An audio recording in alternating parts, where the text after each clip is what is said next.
Hello, everyone. I am Julianne Meyer. You are watching Own Your Wellness. And for those of you who have been following my journey on the road to getting married and all that, I gotta tell you, there's a few things that are a little shocking. I mean, as soon as somebody hears wedding, the price goes up instantly, and which is not really a surprise, but also how many people ask the bride all these inane questions that could be better asked to somebody else or figure it out, which is kind of funny to me, but God bless them. I love them all. And this is a once in a lifetime experience. So instead of getting upset, I'm choosing to enjoy every moment of it. But today is not about me or my wedding, even though I'm apparently trying to make it like that. I have an amazing guest for you guys today. You guys are going to love her. She is a ball of energy and so much fun, very well educated, and she's got a great way of explaining things so that everybody can understand. So without further ado, let me introduce you to Casey Weiss. Welcome to the show. Hi, thanks for having me. So glad to have you here. I'm so glad that we connected and just instantly we're like, let's make this happen. So love it. I love that. So not everybody's familiar with you. So I'd love for you to share a bit about yourself and your own wellness journey.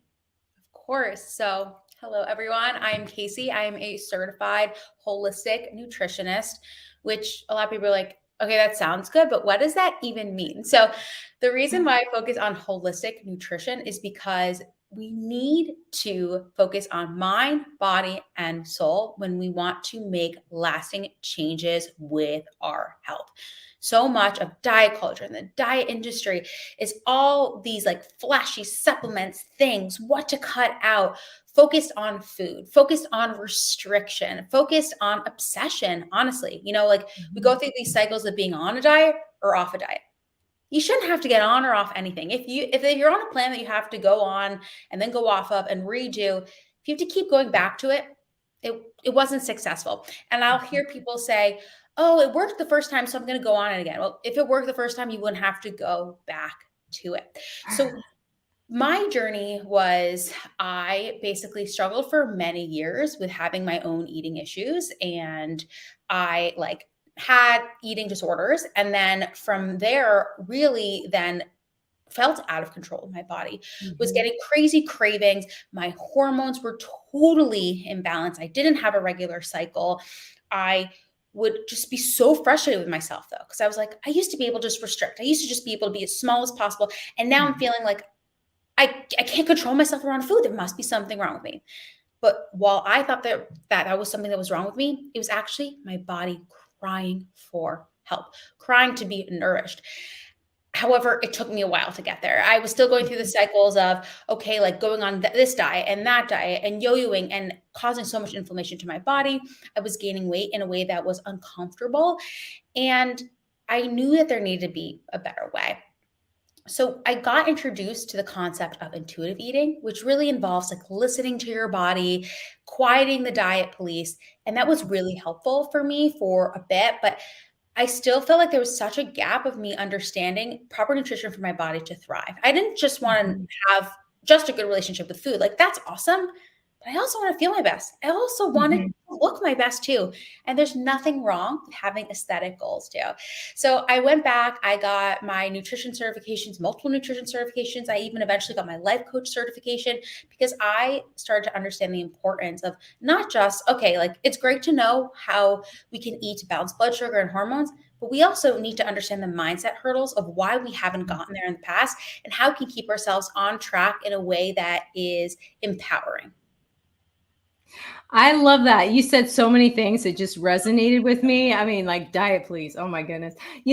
This whole idea of, yeah, it worked for me. I'm going to do it again. Really? I've never heard anybody say it like that, but yes. Exactly. The one thing that I've always thought when people start, weighing their food and like counting macros and micros and blah, blah, I'm just like, it's food. If you're eating real food, yeah, I mean, obviously there's optimization as well, but it just seems so time consuming and mentally obsessive. And it's never resonated with me ever. it horrifies me when food becomes like the center of everything, and you're thinking about what you're going to eat constantly, and if this is good for me or not. I mean, obsessively, just like, for example, kale. I'm going to take kale. I knew I had an issue with eating when I was mentally obsessing over how much to cook it to get the optimal nutrients out of it. It shouldn't be my life. It should support my life.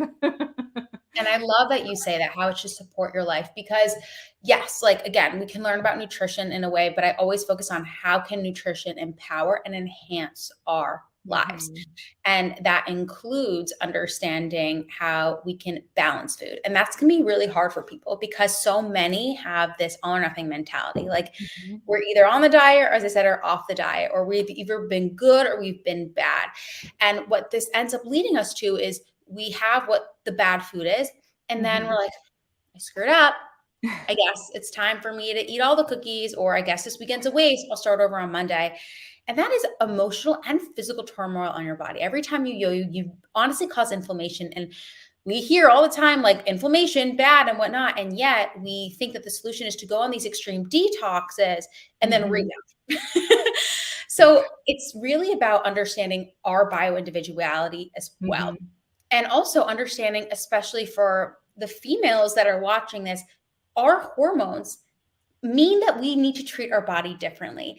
And Mhm. unfortunately, most of medical research is done on men, and specifically white men. So what that does is really puts us at a disservice in terms of even like drug dosages, for example. Oh. Or one of the big things that I hear all the time is women are like, should I intermittent fast? And if you are of childbearing age, you really shouldn't. Now, if you're postmenopausal, this is it's actually different. But because of our hormonal cycles, it is not beneficial for ourselves to intermittent fast. But the thing is that people say, I got great results from intermittent fasting, all these benefits of fasting. There are benefits of fasting, but these studies were done on men. And this is something we Mhm. need to recognize. We are not just like smaller versions of men. We have hormonal cycles. And so what I like to do with my clients and what I teach on my platforms is really to show how nutrition can, as you said, like enhance your life. And Mhm. don't have to be so freaking complicated, because the wellness world makes like you have to eat this, not that. But like, and of course, there is science to nutrition. I read about it every freaking day, but just learning more facts isn't what's going to help you. That's not the reason why I'm not talking about you, but the you, that's not why people aren't where they want to be, excuse me. It's because they haven't taken the time to realize this is my emotional trigger. I'm not creating Mhm. boundaries. I'm not understanding my relationship with food. I'm not uncovering these limiting beliefs that I have. And I know this sounds like freaking cheesy, because I thought it was freaking cheesy too. I was like, I don't need to do meditation. I just need to run more. I need to eat less. And that is all I need to do. But I couldn't have been further from the truth. Something I was thinking about as you're saying that, I was thinking about this whole all or nothing mentality. And, there's something that, and this is a peeve of mine, is when somebody, offers me something and that it's just blah, blah, blah. And that's all fine and dandy as long as it was just blah, blah, blah. But for me, if it's, starts the phenomenon of craving, then it's on and cracking. Like I can't, it's like a Pringle. I can't stop at just one. So for me, that is all or nothing. But that's only certain foods. It's very small. Cheeses. I can't have cheese in my house because I will literally go down in the middle of the night, find it, and you can find me in front of the refrigerator eating it. I can't do that. But it doesn't like you said, it doesn't have to be this all or nothing, this or that. And our bodies if you can start listening, which is hard, then it's all of a sudden, that's where that intuitive eating comes in too. Is like, Exactly. oh, well, for me, I got to share this really quick and then I have a question. Yeah. I recently did a 4-week juice cleanse, and I don't recommend this for people. I don't, but I did it for my own personal reasons. And the one thing not one thing that was interesting was I decided I was going to have some ice cream, like a week after I started eating normally again. And it gave me the worst headache and like all the things. And I was like, oh, that's fascinating. I can't have ice cream because it's something about the milk and the sugar together that just did a number on me. I could have milk products and I could have sugar, but not together. I never would have known that. But Yeah. One thing I will, certain foods, sometimes when people are trying to make peace with food, which is really just having a more positive relationship with food, not seeing all food as good versus bad. And I'm not saying all food is equal, because that's not doing you a service either. I'm not saying that Oreos are and Pop-Tarts are just as good as apples and eggs. Which is not true. You're an adult. You deserve to know the truth. But at the same time, we're not doing ourselves a service by thinking we're good or bad for eating those foods and by labeling everything as good or bad. I like to more talk about things as being more health promoting or not. And then therefore we can make our own educated decisions. And there's something to also be said for the way food is manufactured these days. So a lot of what people can think is they're going through their intuitive eating journey and they're like, I just don't understand. Some of this food just still feels like I'm an addict. And first of all, I mean, we do need to make sure you're balancing your blood sugar properly. That's going to help with your cravings and your hormonal regulation and your energy, so that you're not going to need to like turn to these quick sources of energy, these quick carbohydrates or sugars. But the other thing that's really important to understand is that food scientists and chemists spend years creating and crafting certain foods. You mentioned Pringles. Don't stop. You can't stop at one. That's their tagline. And because they're making this combination of sugar and fat and salt that is not seen naturally in any other food. If you think about it, there are no other foods that have sugar and fat combined that exist in nature in that way, which is pretty crazy. So of course it's like this. I mean, and obviously that doesn't mean you should avoid that at all costs, but it's to understand that it's not that you're crazy. It's that these scientists that are creating these foods are literally crafting them so that you feel this urge. Now, we do want to get you to a place where you don't feel like you're out of control of these foods and you can still can enjoy them, but you also shouldn't be so hard on yourself that you feel like these are highly craveable foods, because they were created to be just that. Exactly. Frankenfood. Yes, Frankenfood. You said an interesting word, scientists. Scientists were creating it. There weren't scientists out there creating, well, actually now there is probably, but apples and things like that. But it made me think too of a glass of wine versus a bottle or a couple of bottles. It's not that a glass of wine's really that great for you, but it's probably a lot, it's definitely a lot better than a whole bottle. So I like this idea of enjoying things, but knowing what you're doing instead of not having a clue. And so that's what you teach people, or? Yeah, it's really understanding and really focusing on your greater why and the after effect. So I like to talk about the 10-10-10 rule. How will you feel in 10 minutes after eating this, in 10 hours, in 10 days, in 10 years? If you're out and you're wanting to share dessert with a friend, or even just have the dessert by yourself, but like you're enjoying the moment, you're probably not going to feel regret and shame. And guilt and shame are just emotions that we really don't want to have with food, because when we have guilt and shame, what do we likely do to cope with it? A lot of times we eat or do other negative self-sabotaging behaviors. So what I want people to do is think about, though, how will this make me feel? So eating like some of the cake or the cookies or the chips, like you could feel satisfied. But if you eat the whole bag, or if you eat the whole pint and then something else, you don't actually feel good after. And that is a much better motivator than the short term of like, well, how much weight can I lose? Because the scale fluctuates and is not indicative of our overall health. And again, I have no problem with people wanting to lose weight. Most of the people who come to me want to lose weight, and we work on health that eventually gets them there. But our focus isn't like, how can we calorically get you to eat as little as possible to lose as much weight, because that's not sustainable.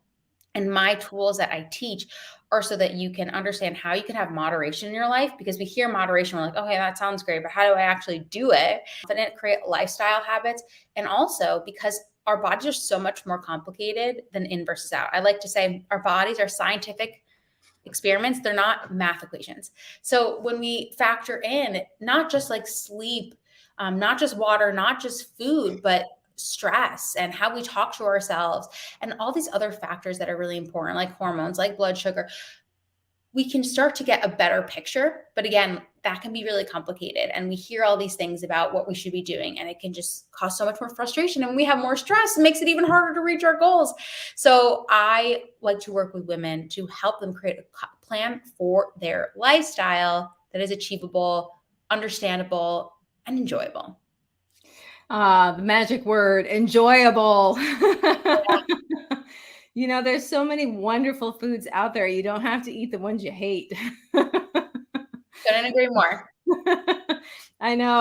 That's something that I learned a long time ago that I wish a lot more people would take into consideration, because it doesn't have to be like that. And just because, for example, you know, beets might be, there's a lot of sugar in beets, but they might be considered more healthy than not. And they just don't agree with me. I love them. They taste so good, but my body hates them. So it's like, I'm not about to bust out some beets anytime soon just because they're better for me than a Kit Kat bar or something like that. And also, if you really wanted the Kit Kat bar and then you ate the other food, what I find so often is people have a craving for something. And then they're like, I will eat the cottage cheese instead. No, I'll eat the apple, this. And then they end up just eating the Kit Kat.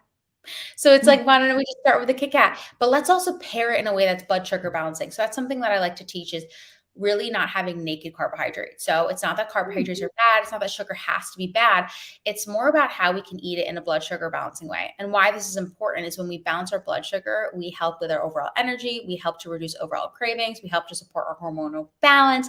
So what that means is, again, like not having naked carbs. So we want to pair the carbohydrates that we have with protein, fat, and fiber, ideally, or at least like one or two of those. So for example, if you want to have the Kit Kat, why don't you have a handful of almonds first so that you have a little bit of fat and protein? And it basically creates a little buffer. I like to say it like wraps our naked carbs in like a little blanket. And then that way we can help to stabilize the blood sugar spike. And that can drastically impact our overall health, mood, energy, and our results. I love that. On that note, we do need to go to a commercial break. So we're going to be back in just a minute. And for those of you who are watching us live, thank you so much for being here. You're definitely appreciated. When we come back, we are going to talk a lot more about food, how it affects you. And also, I want to answer the age-old question about this sugar spiking. What does that mean? Because everybody talks about it, but what does it actually mean, and how does it affect our bodies? So we'll be back in just a minute.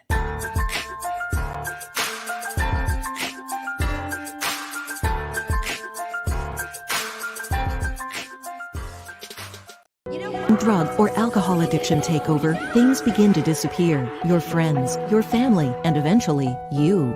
Recommended by Dr. Phil, New Method Wellness can help get your life back with individualized treatment plans for dual diagnosis clients. New Method Wellness provides the most highly credentialed treatment in a safe and welcome environment. Call New Method Wellness for your free consultation and ask about our national accreditations. Together, we can put the pieces back together.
Welcome back, everyone. If you're just joining us now, I'm Julianne Meyer. You are watching Own Your Wellness, and today's special guest is Casey Weiss. Welcome back to the show, Casey.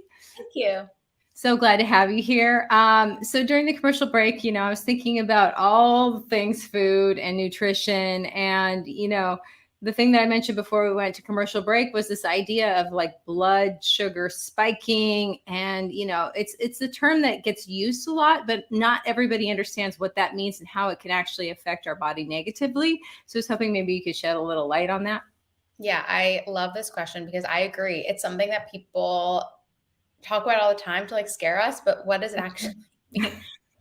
So when we consume, carbohydrates, we consume sugars, our blood sugar, so like our blood glucose levels, the amount of sugar in our blood increases.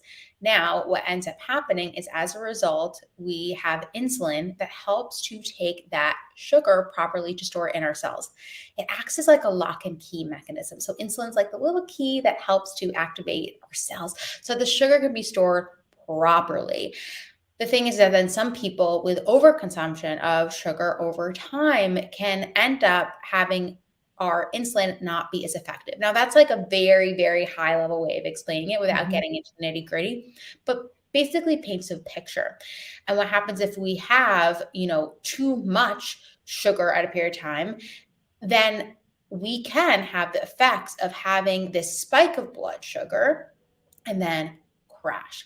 And that crash is what leads to energy effects. It leads to things that happen for emotionally.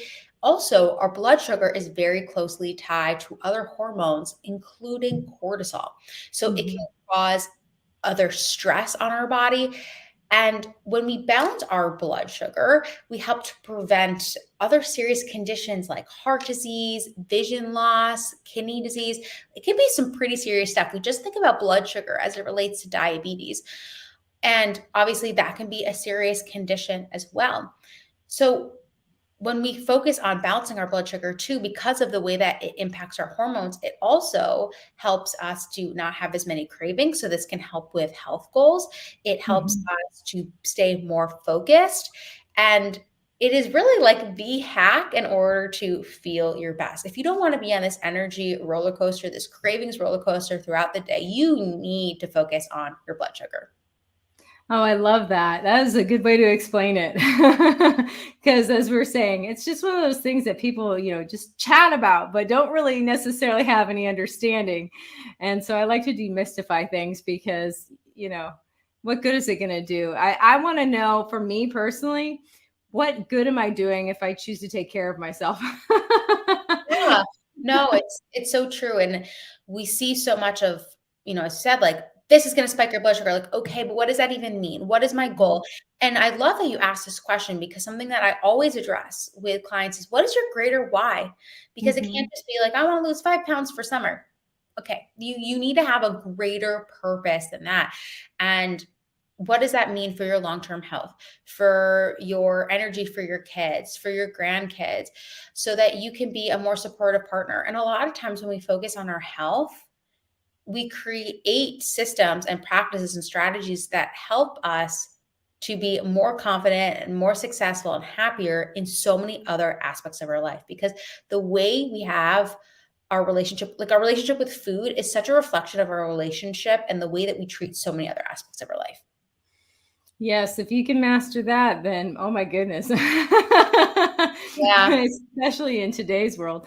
I lived in Europe for a while, and the food there is, or at least when I lived there, I haven't been, well, I've been to Greece recently, but in general, it's there's not as much fast food. It's a different sort of environment. The way people eat is like it's an event. You sit down, you communicate and spend time with your friends and family. It's this whole different way of being, and so the whole relationship with food is completely different. I always love that because instead of being a human doing, you're a human being, and it's so much more refreshing and fulfilling.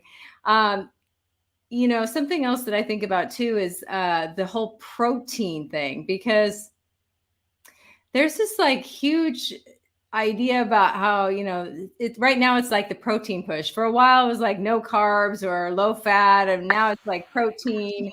I'm just curious what your thoughts are about, focusing on how much people should get and all of that. Yeah. So I do find that most women are drastically under eating protein and focusing just on low calorie. And having Mhm. protein is so important. It has the amino acids that create the building blocks for so much of our body, including for our hormones. And if you really want to work on your hormonal health, you really need to increase your protein. And protein is also one of those, it's very satisfying. And so it can really help us to feel satisfied for our meals. So we don't have to think about food all the time. We've been trained to think we should have all these small meals during the day, and that's not great for our digestion to constantly be eating. And also, who wants to like take all the time of the day to constantly be eating? And who wants to be thinking about what's the next thing I have to eat? Well, you should be able to eat enough where you are full for at least 3, if not 4, 5 hours. And this includes having a quality source of protein. So as I said, I find women are drastically under eating protein and are scared to eat more because it's going to make them bulky, which is so not true. So not true. And it's something that I see like usually right away with clients. I'm like, you need to have a higher protein breakfast, really aiming to get 20 to 30 grams or even more in that first meal of the day. It's going to set up your hormones, your blood sugars, we were talking about, for success first thing in the morning. And again, it's really can help you to be satisfied. So you can be focused in the morning. So you can get things done. And again, like we think about our mindset with food, which is so important, but you can't have a good mindset with food and not be always thinking about food if you're not eating the proper food to be satisfied. So we need to like work on both the nutrition and the mindset together. And if you're only focusing on one, you're really missing half the picture. Oh, yes, yes. Oh my goodness. So we've been sort of talking a little bit back and forth about how you help people, but you do have one-on-one programs. So I would love for you to share a little bit about that and what it looks like to work with you. Definitely. So I have a variety of coaching programs, but currently my group coaching program is on wait list.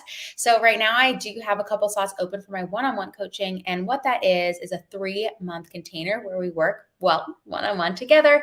And I provide everything custom for my clients to really help them succeed and create a lifestyle that they enjoy living and that helps them to achieve their goals. I just got a message this morning from a previous client who was telling me how happy she was. Like, we haven't worked together for months, but what I do is help my clients have a strategy so that they can work with me and then never have to invest in some other crazy program or something else. Again, they are able to be in tune with their bodies, be able to confident about their health journey, and really have the skills and knowledge. So with one-on-one coaching, they get unlimited messaging access to me because I know when I was struggling, that was something that was so helpful for me when I worked with a holistic practitioner, being able to ask her questions and get her support, because we can feel so alone and so ashamed in this journey, especially as women.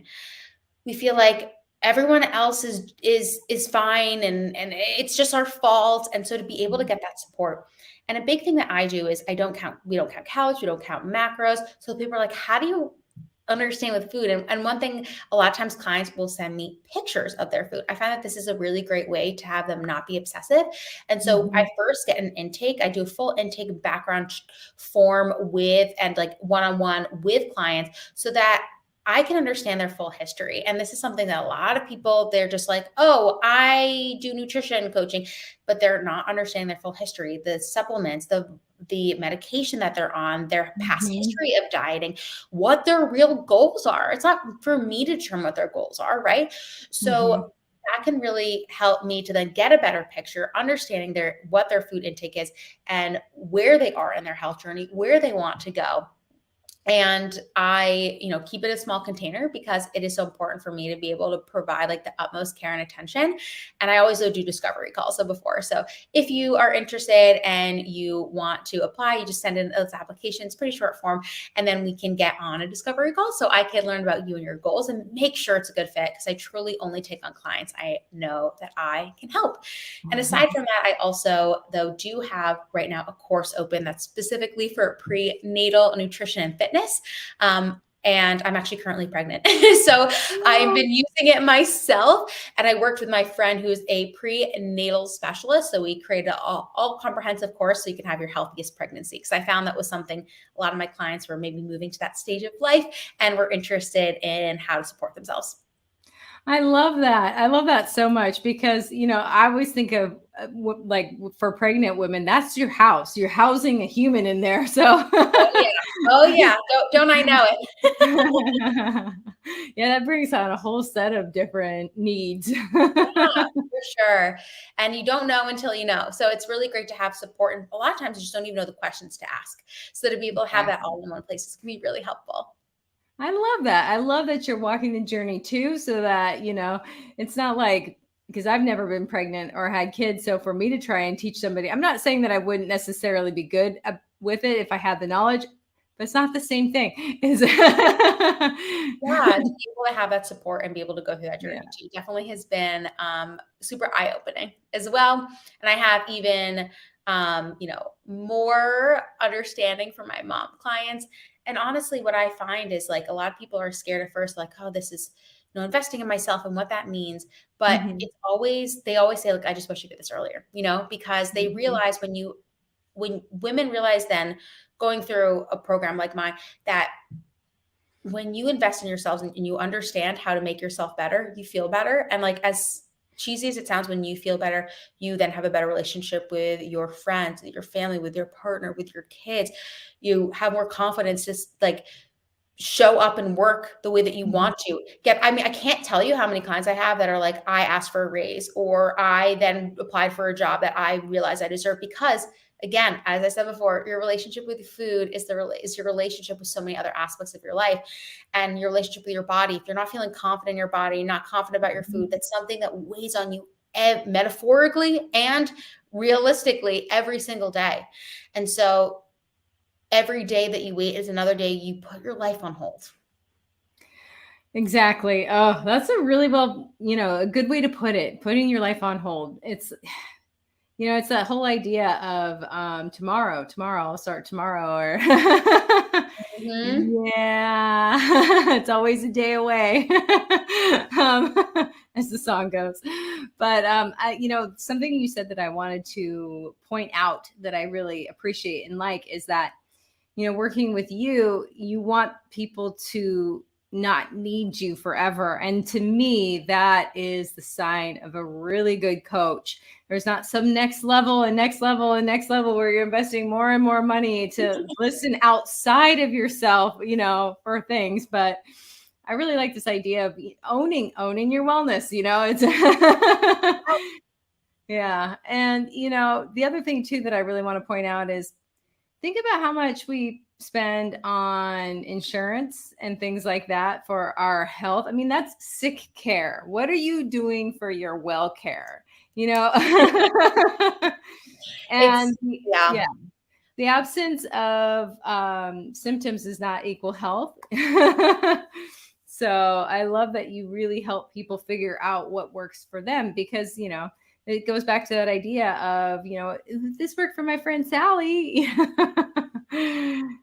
Preventative care is like the number one thing. And I think I know more and more people, because they're coming to me and they're telling me how important it is. But a lot of times we feel like we have to let things get bad before we take care of ourselves. And so I'm really great that there's a wellness movement, that people who are really trying to take their health into their own hands and be proactive. However, at the same time, it can that movement itself can get extreme. And so a lot of people come to me, as I said, like, I'm trying to educate myself. It's so complicated. Or do I have to eliminate dairy and gluten and corn and soy, and all the things? And in some instances, there may be some things that we, do have to play with because of intolerances or whatever it is.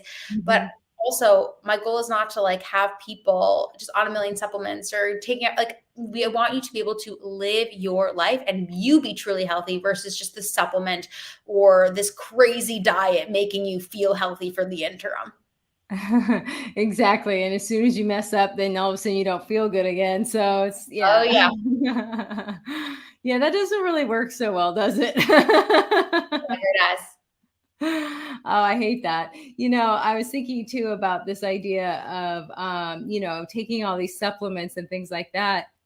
Every time you introduce something into your body, you're messing with your microbiome. So it's like, what else are you, affecting by changing one little aspect? And it's the same thing, like you were saying before, about how when people start eating healthy and feeling better in their bodies, how all of a sudden they will go ask for that raise. So, what are some other things that people have done that you know of from working with you that, just taking care of themselves, they didn't expect to have these results? I see a lot of people just overall having better relationship with their partners, and their partners being so happy. At first they're like, they don't know what they're doing with me. Then they're like, I'm so happy we're with Casey, because it positively affects how they are with their relationship with their partners, how they are in their sex lives, honestly, because if you feel more confident, and it can feel like taboo to talk about, but it really shouldn't be, because you be able to feel like you can express yourself. A big thing is the relationship with their kids. They feel like they have more energy for their kids. They feel like they don't have to make a million different meals for their kids and them. They understand how to have that balance overall. Also with their friends, and creating proper boundaries and surrounding themselves with people that really lift them up, and with their family members as well, especially family members that really preach diet culture, realizing that's not about changing them, but how can we be able to approach these situations and feel like we are having our boundaries and we are mentally protected there. So I see that in so many positive ways, affecting, like I said, like your health, affecting so many areas of your life. I love that. All right. And that's a perfect note for us to go to a commercial break. So we're going to be back in just a minute. And I already said hello to everybody who's watching us live. Now it's time to say hello to everybody who's watching us on demand. Thank you so much for being here. When we come back, we're going to talk a little bit about, things to look for that maybe your GP might miss, so that you can see for yourself how healthy you are and where you want to go and how you want to be. So we'll be back in just a minute.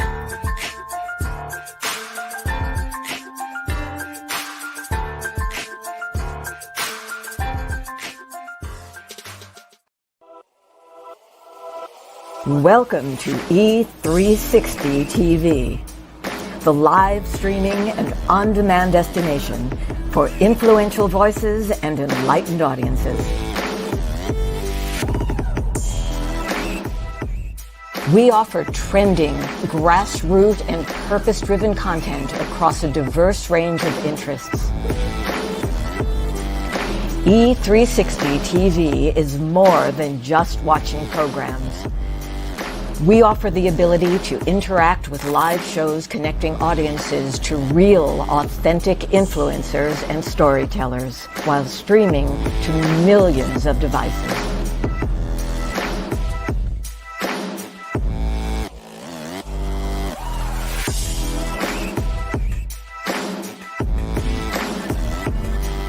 Real experiences.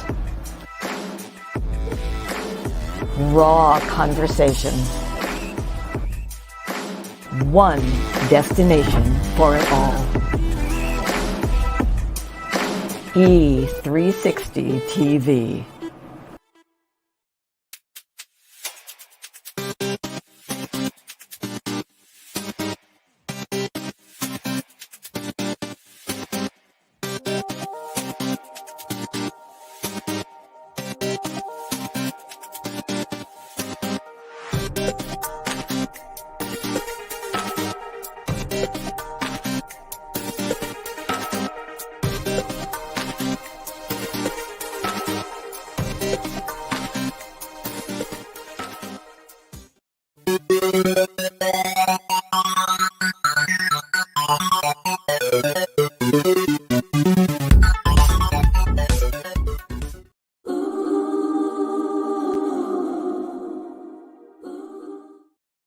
Welcome back, everyone. I'm Julianne Meyer, and our guest today is Casey Weiss, just in case you're just joining us now.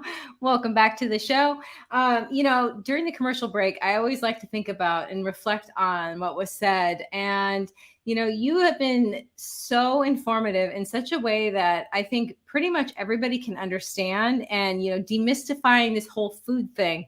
I mean, because you never know who to listen to, or, what part and what the motivation is behind these comments and things. And that made me think about, how you were mentioning family and, like doing the separate foods and all of that. Do you ever run into clients who their family or their friends have some sort of resistance to them trying to change this part of their life? Definitely. And that can make it more difficult, but at the same time, it then means that you even need to have a stronger why, and you need to understand that. And I always say this, your point isn't to teach other people, your point is to be an example. And that can be a lot more empowering and satisfying. I find it so often that, people learn the ways that they're able to have this healthy lifestyle, and then their friends start asking. I'm kid you not, right before this call, I had a past client message me saying, like, my friends keep asking me, like, 'cause they notice that how I'm changing and how I look, but just like also my energy. And like, they asked me like, what was my change? And it was you, which obviously wasn't just me. Like, it was also the practices we put in place. Right. But when you can be that example, have that be your motivator. You can be example that people will want to change on their own. It can be really freaking frustrating to think that you have to be the reason and you have to be what changes others. People aren't going to change just because you told them. They need to have that motivation on their own volition. And so that is something that can feel like an uphill battle. But when you decide that that's not going to be my fight to fight, and I want to be there to be support, that's when things can start to change and it can be a more exciting journey.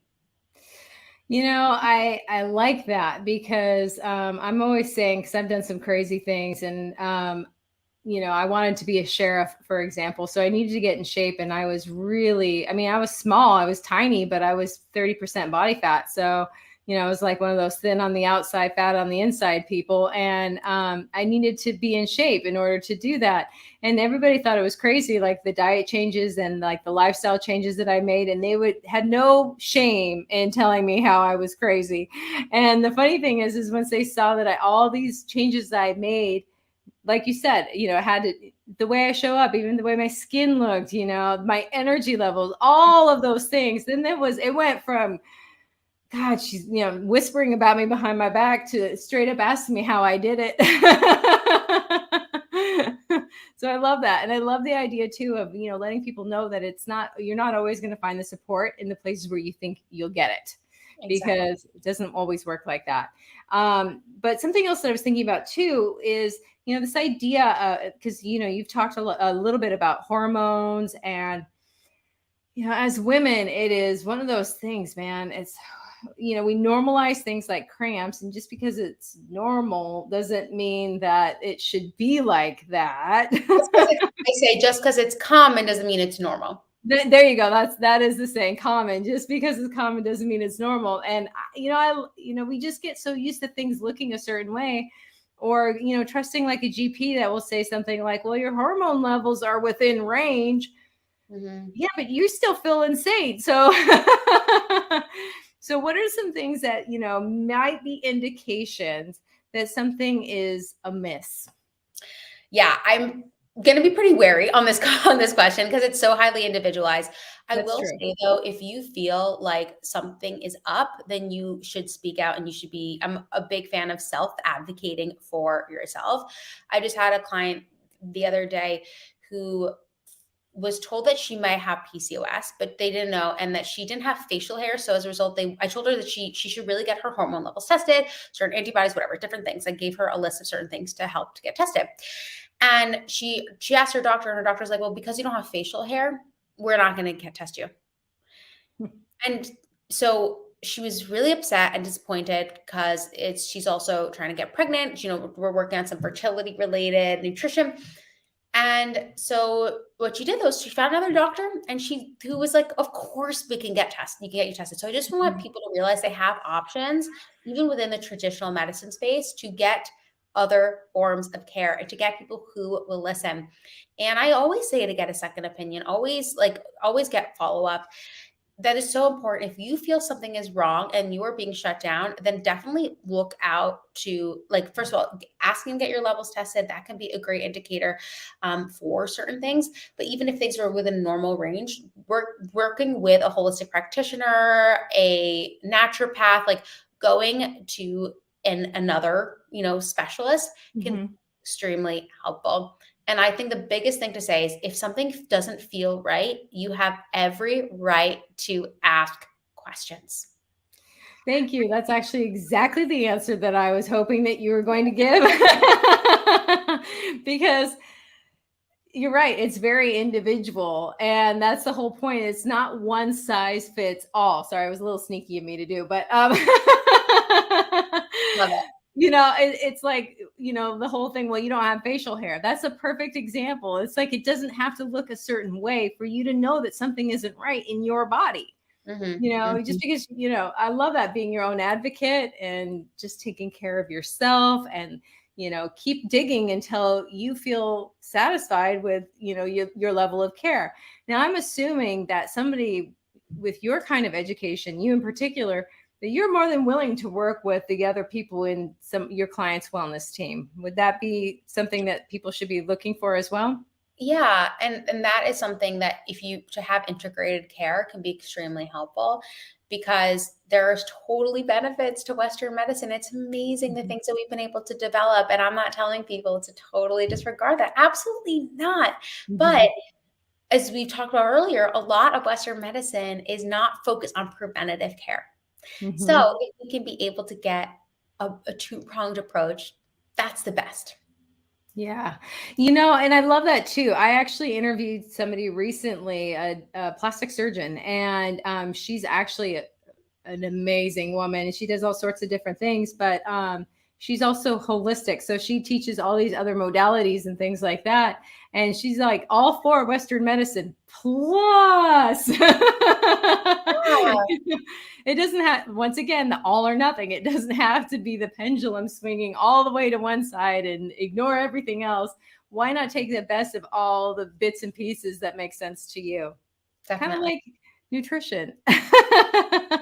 Exactly. And that's why we need to focus on it holistically. We can't just focus on what's my meal plan for this week. That's not going to make you actually feel your best and give you long-term results. Exactly. Thank you for saying that, because meal plans is the thing I get asked about the most. And it's so frustrating to me because, you have to think about what you're going to eat, but not constantly. And that, like you said, it's just not the whole picture. So, when people are working with you, and let me back this up. When people are working with me, part of what I do with people is we set a physical goal to match their other goal, whatever it may be, whether, it's something with business or something like that. Because what we've found is that, if they can focus on something else as well, then they tend to reach all of their goals faster and become who they need to become in order to, have these things that they want in their life. So I'm thinking, that you have something similar, like maybe and once again, one size does not fit all, but are there certain, modalities or things that you suggest? I mean, when it comes to like stress relief or, sleep hygiene, for example, are there certain things that tend to come up that people should also focus on? Yeah, we always work on multiple metrics of success. And I like to really create smaller goals along the way, because when we can create smaller goals, we feel the satisfaction, the dopamine rush of when we are able to celebrate those wins, and that propels us and gives us drive to then keep accomplishing. So again, it really depends on the individual, right? So some it's more focusing on sleep and sleep hygiene. Maybe it's hydration. Maybe it's really stress related techniques. Maybe it's like really just focusing on their breakfast, like whatever it is, getting in more veggies, really just creating ways, but also creating metrics, but without metrics being the only thing. Because I don't want people to be like, oh, I need to get 9 vegetable servings. Like that's not what you're getting back to this idea of like checkbox human. And we want to get beyond that.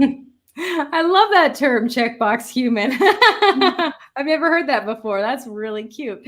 Probably not cute. It's a little sad, but It's what a lot of us have been trained to do in P, is to just check a box versus really focusing on like the deeper why, what we really want to feel, like, the deeper purpose. Yeah, exactly. No, I love that. I love this idea too of,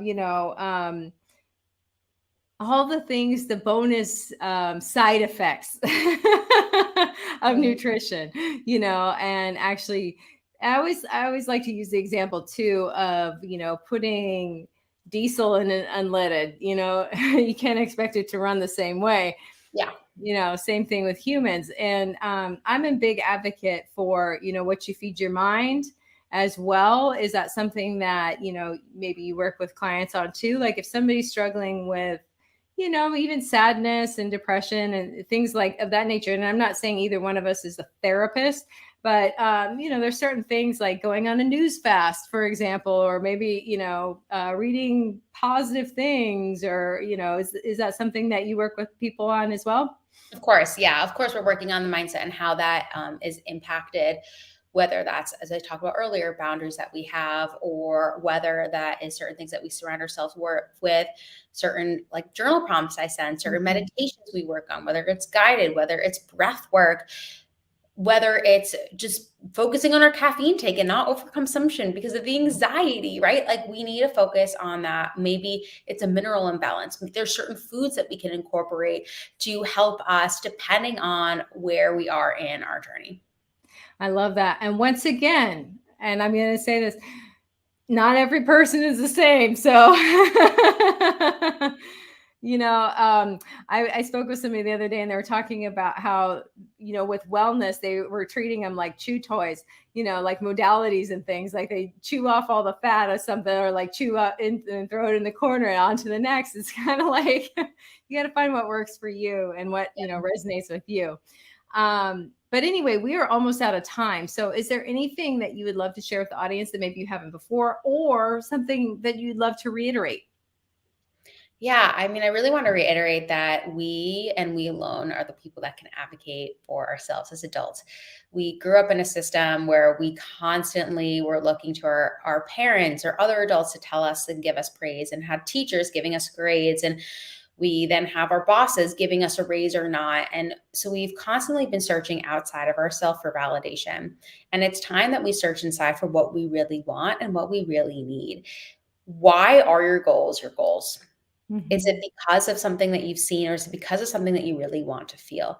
And again, there is nothing wrong with having aesthetic goals, but let's be honest with ourselves with what our aesthetic goals are, and will they truly make us happy? A lot of diet culture mentality is really just associated with, let's get to this body size because of this body size. But what are the habits that are getting you there? If the habits that are getting there are working on your stress and working on your mindset and eating more whole foods that make you feel good, also being able to have some chocolate cake, that is going to make you feel good. And so as a result, when you achieve those aesthetic results, you're going to have a balanced lifestyle. If you're focusing on restriction and deprivation, I really want you to think about, is this something that you can keep up for your life? If this is something you don't want to keep up for the rest of your life, then you really should evaluate and question what your methods are. And you, regardless of your age, deserve to feel healthy and happy. A lot of people are like over 30. It's like people saying over 30 these days. I'm like, that's so young. Like your metabolism. And the thing isn't that your metabolism is shot. Is that, yeah, maybe you have like a certain toxic burden of like certain things that have been in your body and you haven't treated yourself as well. But that doesn't mean that it's too late to ever turn it around. I work with women, in their 20s, 30s, 40s, 50s. Like we all can have the opportunity to change. We all get to have that opportunity. And I think it's very important for us to focus on, instead of we have to, what do we get to do? So I just my goal is really, as I said, to empower women to get nutrition and health in their own hands and really feel their best, because we deserve to. We for so many years, we've been fed this crazy ideals. And it's really great to see that changing a bit, but still, I feel like there's so much confusion still on how to get there. I love that. Well, Casey, thank you so much for being on the show today. We really appreciate you being here. And that is all the time that we have, everyone. So enjoy the rest of your week, and we will see you again soon.